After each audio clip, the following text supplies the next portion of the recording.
I went to St. Mary's Law School and graduated in 1989, and then went to work for Judge Sam Houston Clinton at the Court of Criminal Appeals. I wanted to specifically work for him because I admired his opinions. I clerked for him and then just went into private practice. I really wasn't prepared for, whether I would become a prosecutor or a defense lawyer, but went into it and went into civil rights work and criminal law.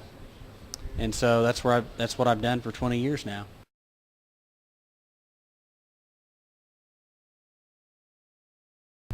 This is, I was recruited and appointed by judges on death penalty cases, and at the time that I began my career, there was a backlog of cases, and judges were very anxious for people who understood the law of capital jurisprudence, and I did, having worked at the court. So I was one of the logical people to be drafted to handle the cases. The work that I did was both post-conviction, which is a review of things that are outside the record, as well as being appointed to represent someone who was accused of a capital offense. So I have worked actually literally every angle of death penalty cases that you possibly can, with the exception of prosecuting someone for death. I'm going to know from a cold record the experience of what's really happening in that record because I have experienced it. And that goes for a record in post-conviction and the trial record and the appellate record. I know what the lawyer and the lawyers are going through. I also know what is happening and being impacted by the case having gone through federal court, and virtually all of these cases will be reviewed by the federal judges as well.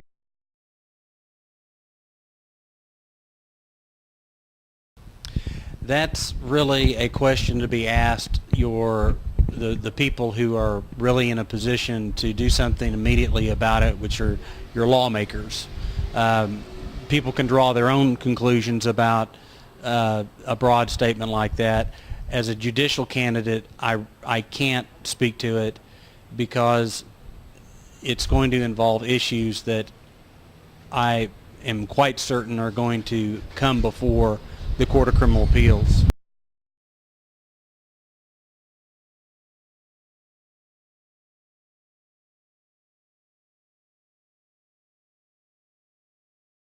Well, the Willingham case is under review right now by the Texas Forensic Science Commission.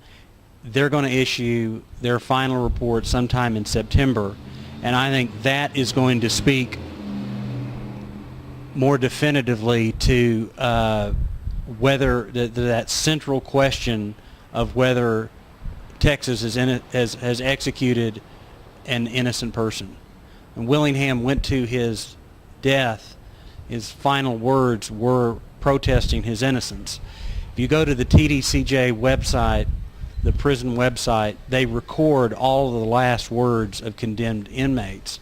If you go through those, most of them have come to terms with what they've done and asked forgiveness. Willingham is one of those rare cases where they're saying right to the end, I didn't do it, I'm innocent. And so, it may very well be.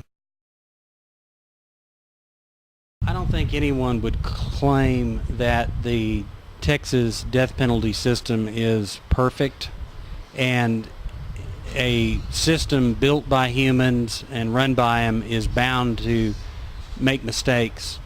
Three compelling cases one of them is Willingham, another is the DeLuna case, and another the Cantu case. I think the key thing that you're looking at is the person's track record for integrity. And the reason is that you're going to have to take an oath, and that oath is to the law and to the people of Texas. So whatever your personal leanings are, you're taking that oath and you're walking in there to be the judge.